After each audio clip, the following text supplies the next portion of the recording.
victim survivors of sexual assault and domestic violence, providing options to those who have had power and choices taken away through their assault, providing tools and skills related to coping and safety. Legal support.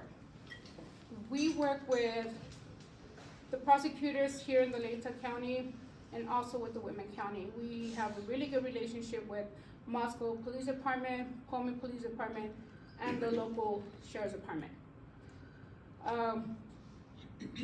We help people with legal in getting parenting plan, divorce, what else? Protection orders, anything that has to do with legal. We do not give advice. We help them with paperwork. If they need legal representations, we have a couple of lawyers that we work with, and we will send them to them and they could help them. We also work really good with Christine. She is in the Leyte County Court Assistance Help. She will also come to our office, or we will send the client to her. Medical advocacy is a number one thing.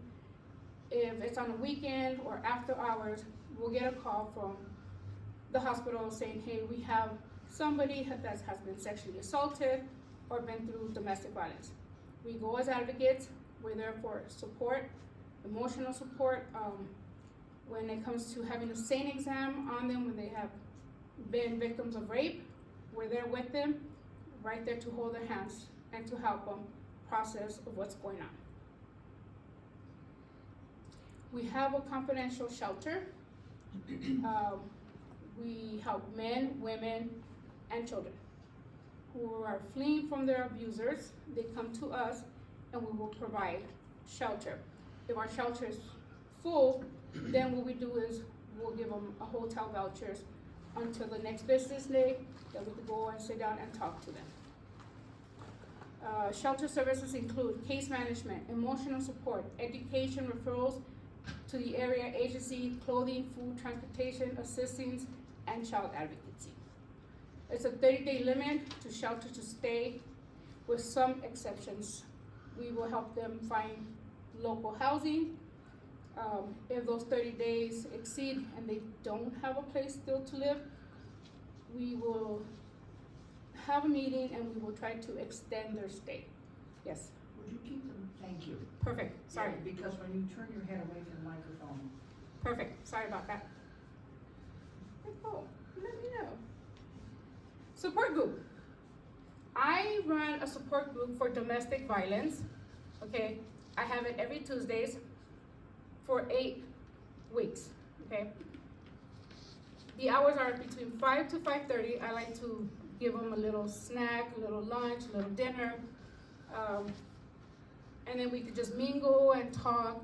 And when the support group comes, I have a packet for them. We could talk about self-care, self-love, how to deal with your children, and explain to them, we're going through this, you're not gonna see your dad or your mom, vice versa.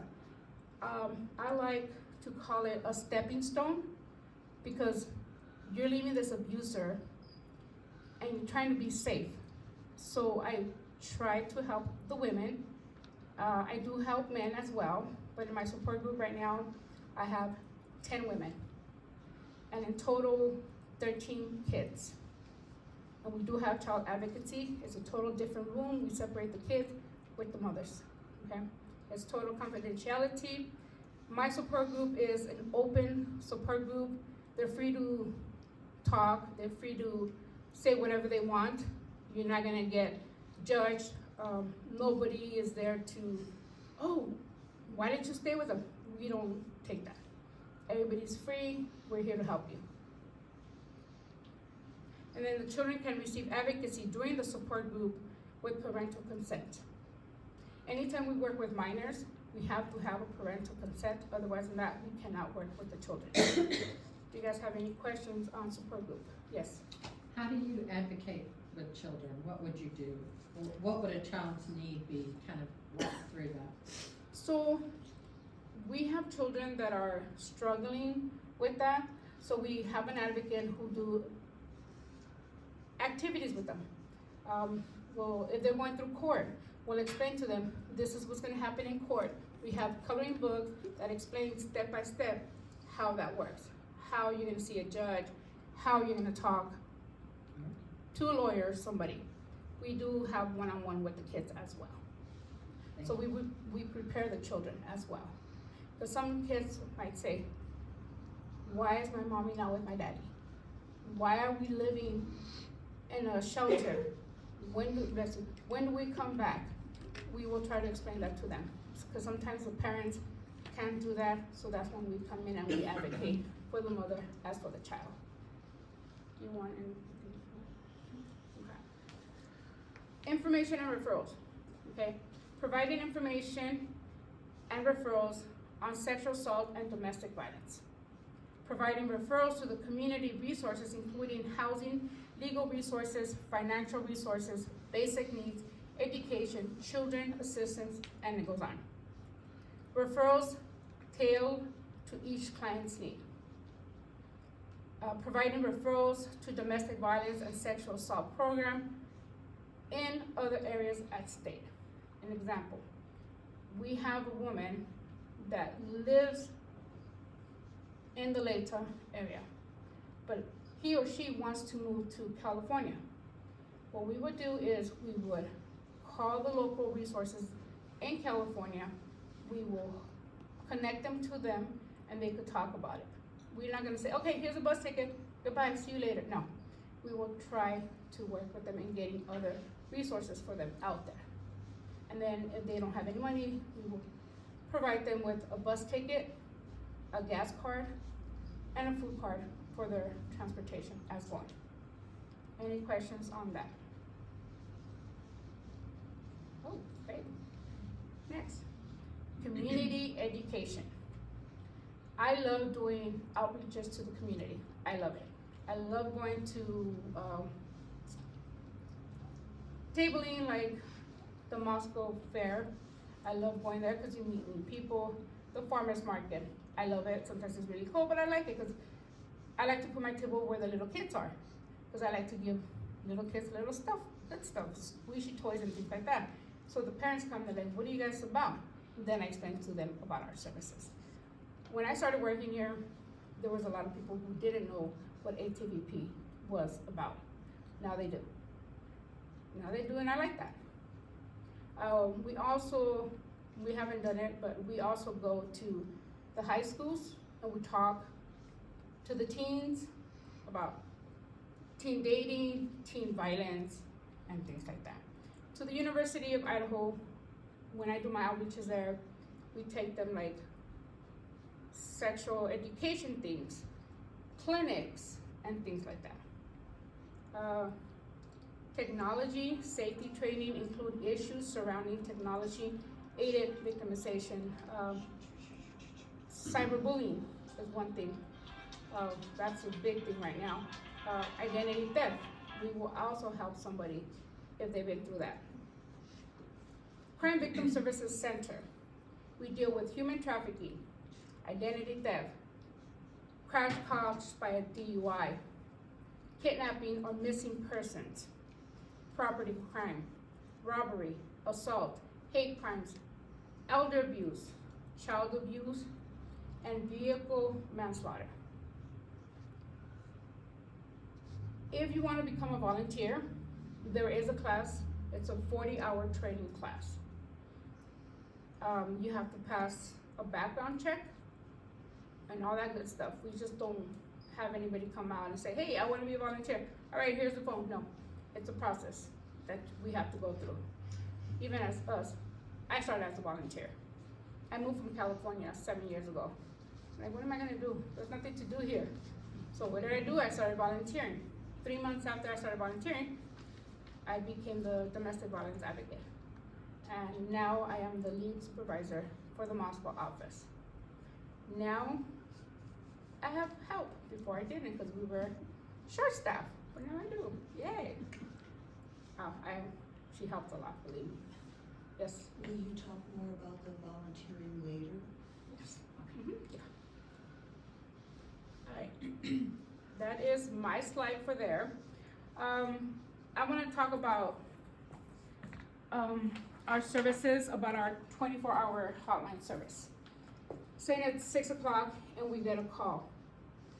Somebody that just needs to talk, an emotional support.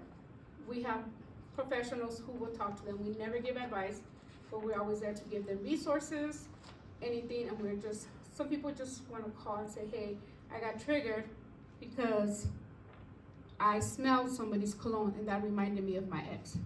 So we'll bring them back. We make them feel safe, and let them know that they're safe. And if they need a call back the next day, we will call them back, okay? Any questions on that?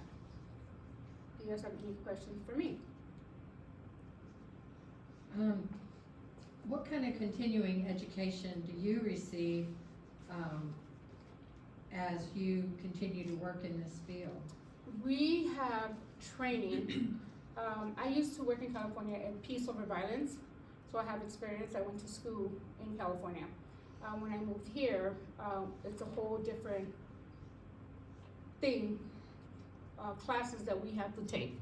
We have to go to training. Just because I've been here 6 years, I still have to do mandatory training every month, twice a month. And then, yeah, we are not just like, okay, she's an advocate. No, we need our training, and we get trained constantly. Where do you go for that? We do it online. We're having a stop training that is going to be on the 4th of December. If you guys want information, call me or talk to me. We'll give you an email, and then we'll give you that information so you can register as well, because you need to register for those classes. Anybody else? Go ahead. How do you hear, like, you have the hotline, but you also have, would the sheriff's office call you and say, we are at the scene and there's someone who needs help? Or would they go to the ER and then you would help them? Or how do you connect with people in crisis? An example, we call that a call out at the hospital. So saying the nurse has to call us and say, hey, we have a young lady that was sexually assaulted. We'll say, okay, what's the name of the person? We'll go to the hospital and we'll say, my name is Letty, I'm from ATVP, I'm here for support. Do you want me to stay with you? And they say, no. Okay, so then what we do is just give them, we have packages ready. As you can tell, we have pamphlets, everything like that. We'll just leave it with them. And when they're ready to call us, we're there for them. That would include Gritman and Pullman and Colfax. Correct, yes, correct. The other one is, if an officer calls and says that they're at a house and the person got abused physically, we are not allowed to go to the house for our safety. You are or are not? We are not allowed to go to their house because for our safety, because we don't know if the perpetrator is out there and is looking at us. So we will not go to their house. We will go to the police station and we will go to the hospital, or we can meet them in a safe place. Yes? What about the circumstance where an underage person is raped, abused in some way? Your concern for parental consent, how does that work? So, if I have a minor, okay, 16 years old, okay, she's at the hospital with her friends, okay, when we get there, first thing we ask is for their age. We'll ask the nurse, is she a minor? Yes. We cannot assist her because she's a minor. I will need a parental consent. I will need an adult to come and sign our confidentiality paperwork, okay? We cannot just go in there and say, hey, we're from ATVP and this is what we do. No. We will give them our brochures, our pamphlets, and then they could talk to their parents about it. Or the mom is there, we could go ahead and get consent from them. Any adult, it could be an aunt or anybody, but we do need consent from an adult. In speaking about juveniles, do you have many cases where the mother is the abuser? Yes, we do. We do. We have a couple of them going on right now. We haven't seen in a couple of months, but yes, we do. But this is where CPS comes in. This is where CPS are with the child. And we could speak to the child because they're under CPS contacts. Any more questions? Yes. What are some of the main things that volunteers do after they go through the training? Answering the phones, being mentally prepared. If you're a volunteer and you get a phone call and it's still in your head, because you will get calls that are like, oh my gosh, did I help her? Did I make it worse? This is what you call a staff member. And then you could debrief with them. Okay, but we're not gonna every call a volunteer gets, we will always get back to them and say, so how was the call? You wanna talk about it? Same thing.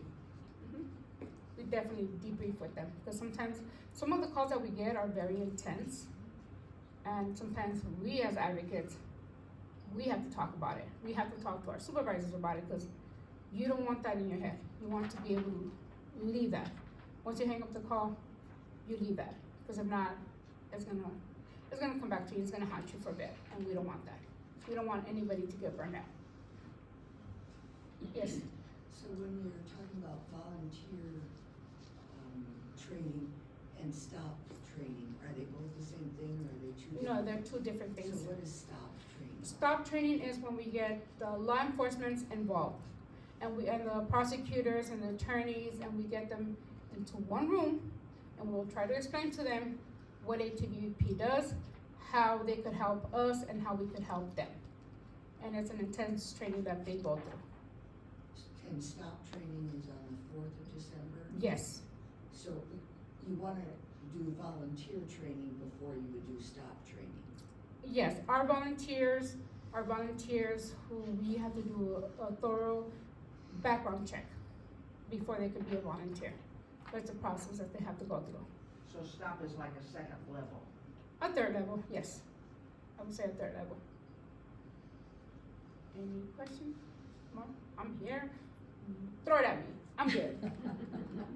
I like answering questions. Yes. What proportion of the people that you deal with are men with abuse issues? Who are the abusers or the abused? Who are being abused? abused, what proportion? I am currently working with 21 men. How many? 21. We're talking about the, On your whole, yes, caseload. Pullman, and Moscow. It could be a little bit more. It changes. It depends. Some men will call us anonymously, and it's okay. They could be a lawyer, they could be doctors, then they just wanna talk because they think that because they're men, oh, I'm embarrassed, I'm a man, they hit me. No. Everybody needs to understand that men, women, and children can be a victim of a crime.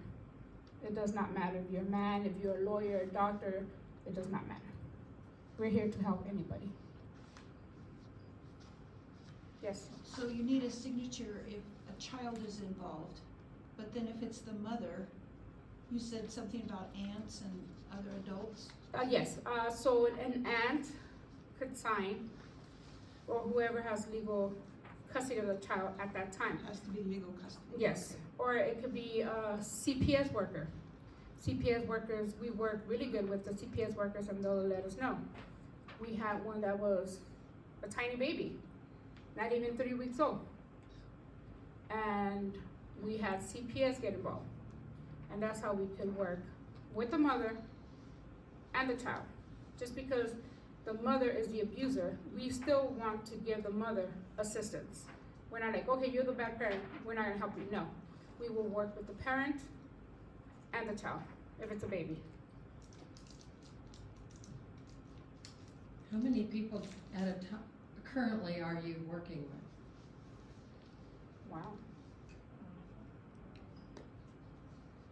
Just for this month, we've had 11, we had, just starting of November, we've had 11 new clients. Say that again. 11 new clients just in the month of November. But that's not including our regular clients that we have on a regular basis. So it's going up. The holidays come, the numbers go up. When it's a low, slow day, we were looking at the board today, and there was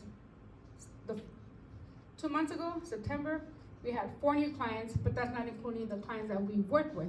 But then here comes October, our numbers are going up. Here comes November, we're not even done with November, and we had a couple of them. Yes?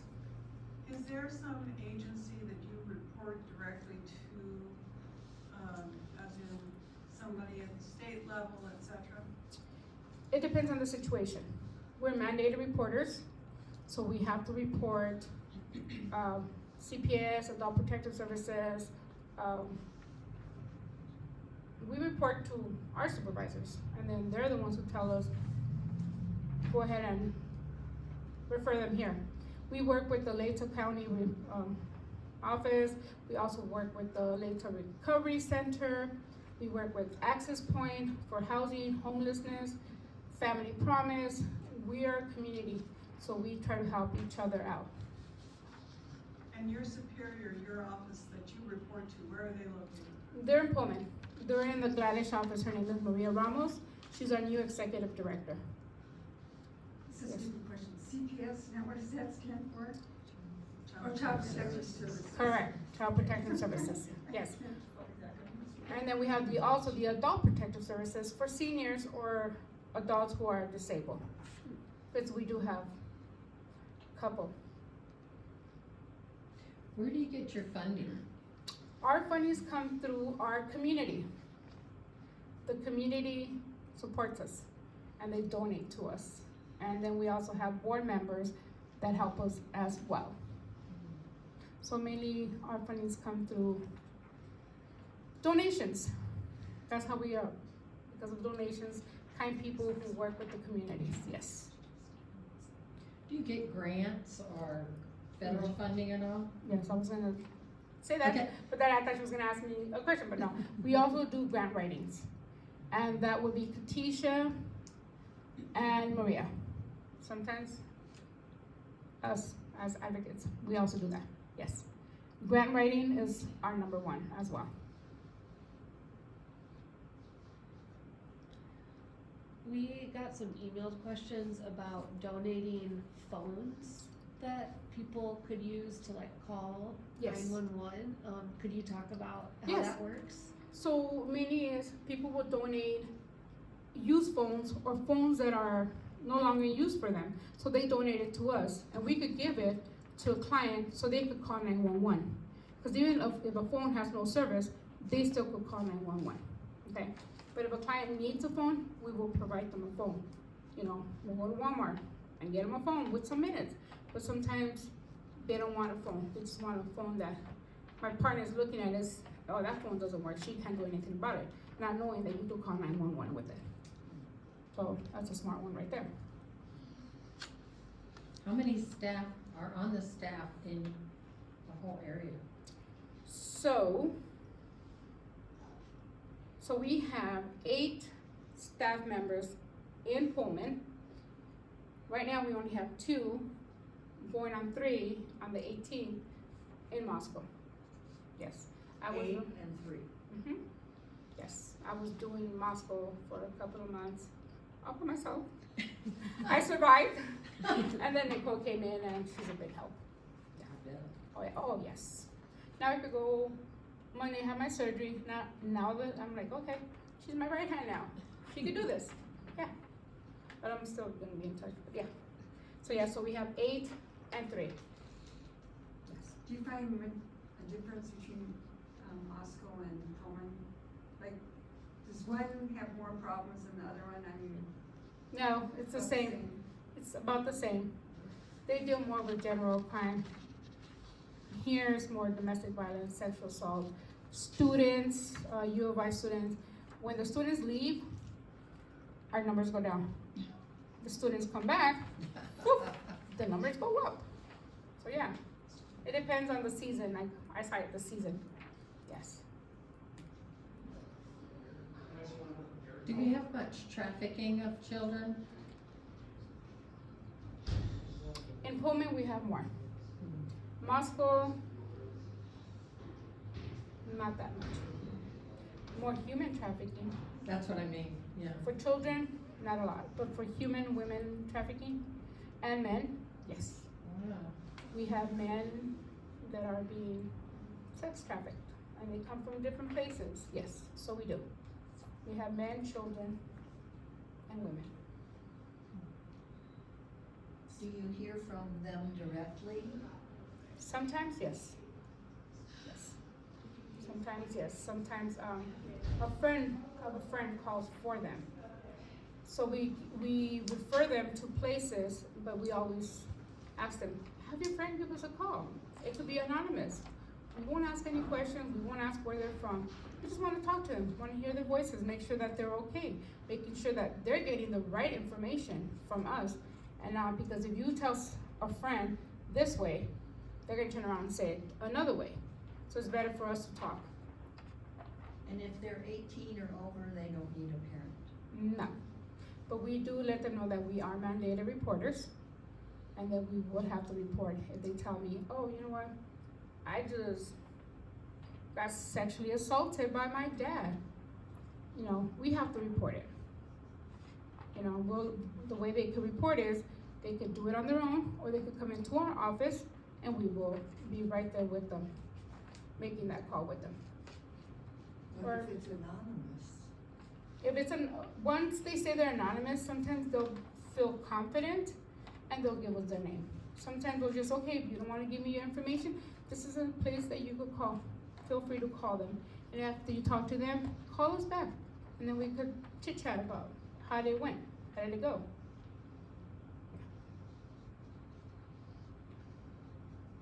I see a lot of faces that wanna ask me questions, but they don't ask me questions. Anything else for me? Yes. Being in a small community, how do you keep confidentiality amongst staff, volunteers, just sort of word of mouth, things like that? Anything that's said in the office stays confidential, okay? I try to do my shopping at night. Small community. Cause when I'm out shopping, say I'm at Winkle, here comes a client, and I'm with walking with my partner, and they're like, lady, and then I'm like, looking at my partner knows, he'll just like, okay, I'm out, I'm leaving, so he knows already. Yeah, and I say, you know what, it's not the best time to talk, call me in the morning. But if it's on the weekend, call the hotline. But you're not gonna answer, but we have somebody who could help you on the hotline. Use it, that's why we have it there. Yeah. So I like to do my shopping at night. Yeah. Small community, everybody knows everybody, and it's okay, because we won't say anything. Like if I see a client, I'm not gonna go up to them and say, hey, how you doing, Leslie? No. If they come to me and they say, hey, what's going on? I could just say, hey, I'm good, and keep walking. Yeah. So confidentiality is number one for me. You're gonna stop me at Winkles? Go for it. Stop me at Winkles. But make it short, make it brief, and let's go. I got stuff to do. Yes. Do you keep track of the crimes that have been committed and what conviction rate you get? Yeah, I do. Yes. Has it been good? Have you been satisfied with how the sheriff and police department and prosecutors have, followed up or prosecuted? That looks like a whole big story. I think in an ideal situation, it can be tricky because everyone is human and you're working within a legal system that is convoluted. We will say that we do work really well with the sheriff and the police and the prosecutors, and we really respect and admire all the work that they do. And we just really enjoy working with them and trying to get the best conviction rate that we can for the area. There you go. Thank you. Any questions? Ask away. We're here. We ain't going nowhere. Do you wanna talk about your, fundraiser on Friday? Sure. if we could get it up,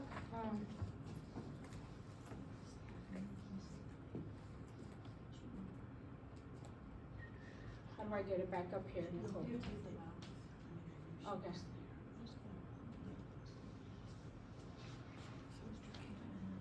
Is it on the drive? Yes.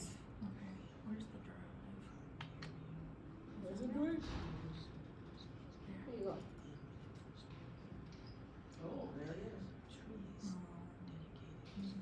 Nope, that wasn't You it. can use the green, we'll make it full screen. Oh, thank you. Yeah. There you go. So we have our annual gingerbread fundraiser. It's happening December 1st, and it's gonna happen here at the 1912 Center. $20 per person if you buy it before, and if you're at the door, it's $25.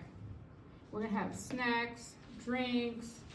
You get to see gingerbread houses that people made, staff made. How many?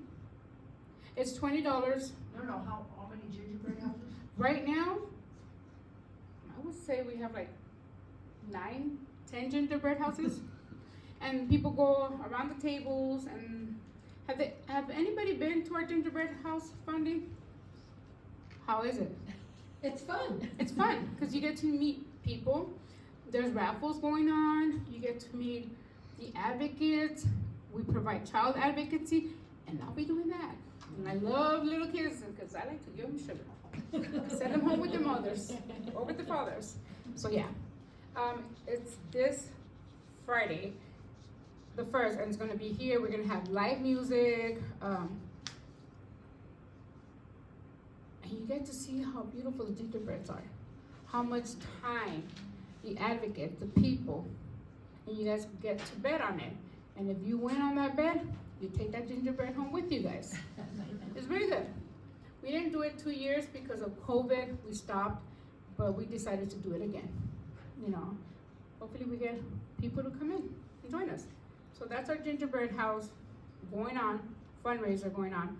If you guys want to donate or something, we have a little QR barcode. You guys could scan it, or you guys could go to our website, atvp.org, and you could see what we have there and how you guys could donate through PayPal, a check, or whatever you guys want to do. We're always willing to take donations.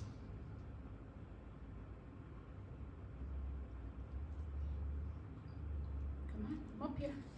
I'm on copy. Yes. Do you do any referrals to like Planned Parenthood?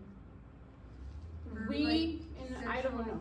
disease testing or Um, like that? Idaho, we don't do that. We cannot do that. But Washington, they do that. They could send them to Planned Parenthood. For us, if they have like sexual questions, things like that, we will sit one-on-one. We will give them referrals, where to go. In our office, you don't need to ask, just walk in, grab some condoms. And if you need some paperwork for STD or things like that, we will send you to Chas Clinic or to their local doctors, and they could talk to them about that. But we, in Idaho, we don't. Yeah, I've heard that syphilis is up. Yes.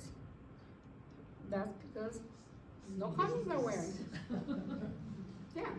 So, like I said, Chas, you don't even have to say anything, just walk in there, grab a bag that has all your goodies in there, you know. We only provide condoms and brochures and things like that.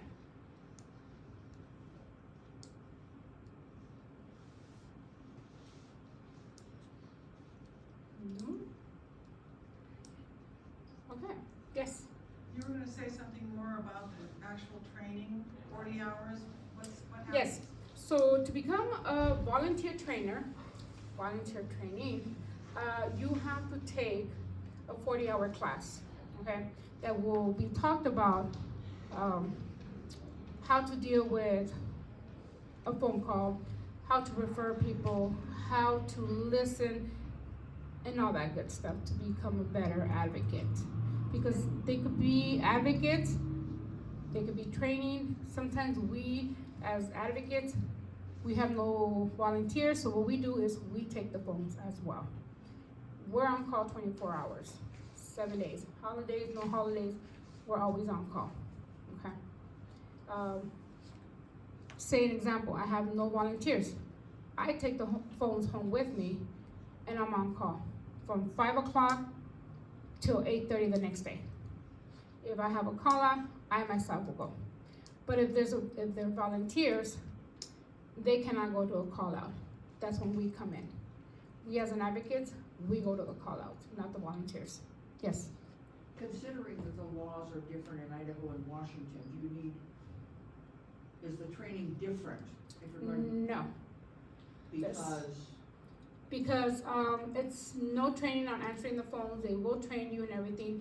We don't give, information like, oh, plan B, you can go ahead and get it there. No, we don't provide that at all. Maybe Washington clinics might do that, but here in Idaho, we cannot do that. We can't do anything that has to do with abortion or terminating a pregnancy, nothing like that. We don't do that in Idaho. Pullman, they might refer them to somewhere else, but we are not allowed to do that. That's the law in Idaho. So when you volunteer, are you coming into an office to, answer the phones, or are you at home with the? You're at home. You're at home. We make sure that if it's an advocate, we have our own room. We have our own privacy. Saying that a volunteer, they have to make sure that they're not anywhere near the roommates and things like that. Because confidentiality, even if you're on the phone, it's still confidential. Confidentiality is very important to us. So is this 40-hour training, held only at certain times, or is it online and you do it your own? This time we just finished it in September. We had it in person and through Zoom. So we had both. It's not at your own pace, it is a scheduled event, but we are starting to do some of it on Zoom just for Say convenience. again? It's not an at your own pace training. It's not an at your own pace training, it is a scheduled training, but there are scheduled Zoom meetings. So you would call the volunteer advocate. We have one advocate specifically who deals with volunteers, and she coordinates everything and coordinates the training as well. Do you know when the next training will be? I do not, but if I get your email, I can email you when it comes up. Also, if you go onto our website, it'll tell you there as well when our next one is. Because right now we are focusing on stop training and the gingerbread. So that's what we're focusing right now. So we just finished our training for the volunteers in September. And when you become a volunteer, we have to have your background check. Yeah. We have to have somebody's background check because we don't want somebody that has a criminal record answering phones and working with the community, no. Yes, So do you pay for the background check, or does a person? we do. We will provide that. You Yes. use a professional. Yes, we have, if it's here in Moscow, we have Moscow PD, FBI's, and we have the Pullman FBI, police departments do it, yes. In other words, you don't do it personally. Nope, we don't do it. We send them out to our local department. Yeah, we don't do it, yes. The volunteers aren't answering the phone from whatever, 5 to 8:30, are they? And then they have to get an advocate to go out? So an example, saying Nicole's a volunteer, okay? And I'm her backup advocate. She gets a call from the hospital. They need somebody to go to the hospital. She will call me and she will give me that information. What hospital? Is it a domestic violence? Is it a sexual assault? And then I will go prepared with my paperwork, my brochures, and meet the person at the hospital. Yes, the volunteers, they don't go to the call-outs. Only employee staff will go to call-outs. But yes, they do answer the phones. Like if someone calls at 2 a.m. and they're the volunteer on staff, they do answer at 2 a.m. We do get a lot of calls at 3 o'clock in the morning, 4 o'clock in the morning. We do. We get them every hour. Bless you. Yes. Is drinking involved a lot? Yes. Yes. A lot of sexual assaults, will happen when somebody goes to a party. They could get raped or they could get assaulted. Yes, drinking has a lot to do with it. Sometimes it doesn't, but sometimes it does. Yes.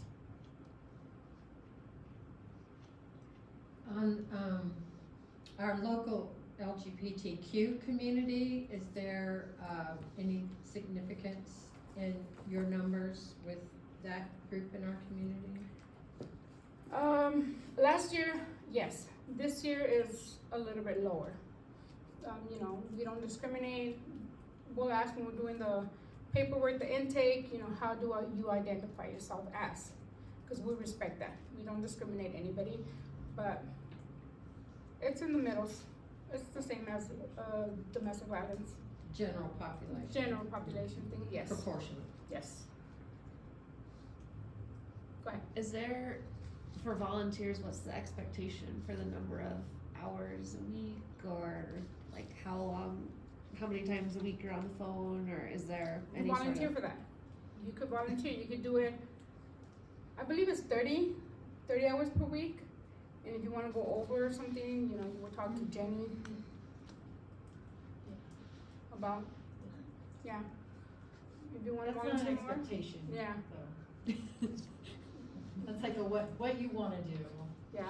You're the volunteer, you're helping us out, so. The 30 isn't the minimum. No, it's not. No, it's not gonna, you could do one night, you know, you could do one night a month, yeah. Yeah. So we have no limits, Okay. you know, at all, no. Yes, How are the 40 hours done? Is it once a for week? training, Yeah. it could be once a week, twice a week, 3 times a week, it depends. It depends how many people we have. When I did it, it was, we did it all day. 1 second. Sorry. And I'll see if we can move. When I did it, we did it all day, Saturday, Sunday, and then we did it in the evenings for the rest of the week. And then one more day on a Saturday. So. Yeah, she just finished her training, and then she came to us. Yes. So even if you're a new hire, you gotta go through that training. We all gotta go through that training. Not only that, even if you're an advocate for 5 years, 6 years, 10 years, you still have to be trained constantly. So your brain learns the new technology. We have a lot of new technology going on. I'm like, wow, yeah, we do. Questions? Yes. Do you have any fundraising goals for, I don't know what your year is, cause I know different organizations, you know, some start their year October 1, some July 1, some January 1. What are your goals for instance, for fundraising at your gingerbread auction or other events that you do? What are you trying to earn, collect, so that you have a budget So an example, I could say 20,000, but for When I this put- event? it's an open one. So whatever people donate, we will do, but we would like to get a lot of donations. That would be awesome. It keeps us going. The We have a- more, We have a financial manager who handles that, so we get to be advocates and we don't have to do math. you guys could always call the office and ask for Caitlin, and she could tell you, she can answer all those questions for you guys. Yes. Is your office still on Washington? Yes, my office is still in Washington, yes. Yeah. And then the 23rd other and one, 6th. yes, we're right next to the Taekwondo place. I like to put plants out there, but the kid from the Taekwondo place ends up taking them and giving them to the parents. So for the past 3 years, I have not posted, not put any plants out there, cause what happened to my plants? They're all gone. So right now it's just a yellow pot with just dirt on it. That's all it is. Any more questions? Yes. So does the organization then take collections from the community of clothes and cookware and stuff like that for setting Yes. up house Yes. kind of things? So people will bring us donations, shampoos, conditioners, pots and pans, because we have our clients that are leaving the abuser's home and relocating to a new apartment. So we also have vouchers for them with the Hope Center. We'll give them vouchers and they could go get some plates, pots, clothing, things like that. So we also work with the Hope Center. They give us the vouchers, we give them to the clients. For the Hope Center. The Hope Center, Oh. yes. Which do you prefer for community than to give to the Hope Center? So do you have storage for? We do. We have storage. If you're gonna come by and use clothing, we'd rather for you guys to take it to the Hope Center. When it comes to new clothing, toiletry items, food, it would be appreciated if they come to us directly. We do have a place to put them, but we don't have a big space to put used clothing, no. But toiletry, food, we are always happy to receive them. One thing that a lot of people need when fleeing their situation is luggage. So we do ask for like old luggage because when you're fleeing a situation, you usually just throw your stuff in a bag and leave. So it's nice for people when they leave the shelter into their new home. If we can provide them some used luggage that has been donated by the community, it kind of gives them some more, it's a better feeling than carrying your stuff in a bag. So. Yes. Thank you. Yes. I'm looking at your website, and it shows that there's both direct service opportunities and non-direct service opportunities. Looks like there's a lot of openings. So. For new hires, For staff or for volunteers? staff or volunteer? Okay, so Safe House Advocate, Legal Victim Advocate, ATV Ambassador, and things like ATV Board Member, Office Assistant, Friends of ATV, undergraduate internships. They have not updated that information. We are actually fully staffed. We're happy, we're fully staffed. We are having a board's members meeting tonight. We are having that You have tonight. enough board members, and you have an office assistant. Yes, Yeah, maybe Yes. somebody can update the oh yeah, website. we're gonna let them know today, yeah, yes. Okay, good. You had a question, sir? Yeah, I think if I heard you right, you mentioned there's a difference between Moscow and Pullman when referring for reproductive health care. And is that because of Idaho law? Yes, And what law is that preventing you from? I don't know the exact. Right, is we don't that- know the exact quote, but we know that we cannot provide people with Plan B. We cannot do that. Anything that has to do with abortions or stopping a pregnancy, we cannot do that. By law of Idaho, we cannot provide that. And, help.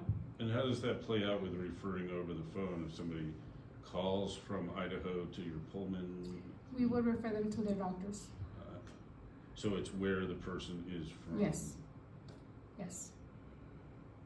You know, when I was asking a few minutes ago about Planned Parenthood, I mean, I knew that you couldn't, you know, like professors and so many Yeah. people, they can't say anything.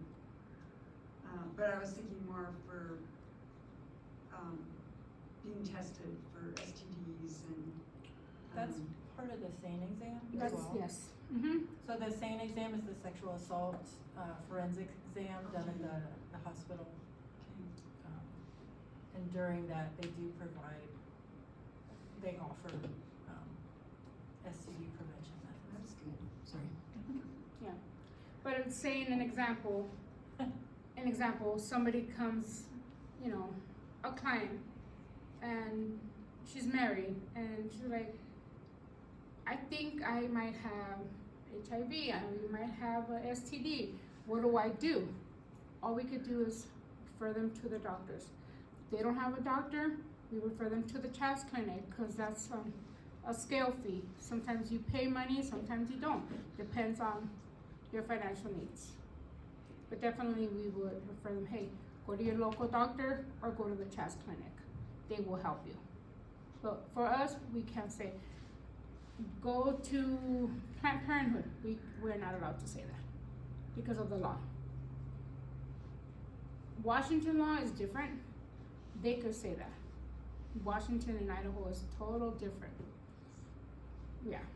Idaho's law does not let somebody go to someone like you to ask for, sexually transmitted diseases? What does that have to do with abortion? I thought that was the law. Yes, if they come and they think they might have a sexual disease, we can't help them in any way like that, but we could say, hey, go to your doctor. Go get checked by your doctor. If you need us to be there, we could be there. We could be there for emotional support or just to be there with them.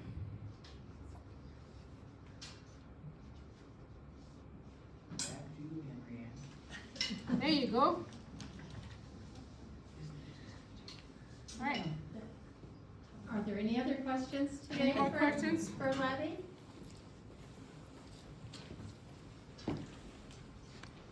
Before I turn the mic, I really don't want to turn the mic away, but I will turn the mic. There you go. Can you just not tell that she loves what she does and she's so dedicated? Thank you so much, both of you, for being here today to talk. Thank you, Nicole. And there are brochures over here, and there's a flyer for the fundraiser with the QR code, and I'm sure you can get more information from their website. Louise? And I'm sure they always accept checks. I'm sure they do. Yes, we do.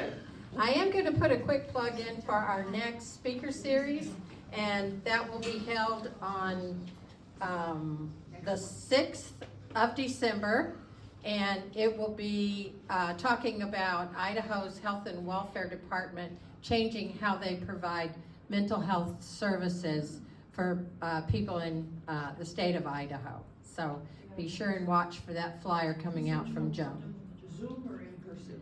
It'll be Zoom, all on Zoom. So thank you all for Get that coming. invite?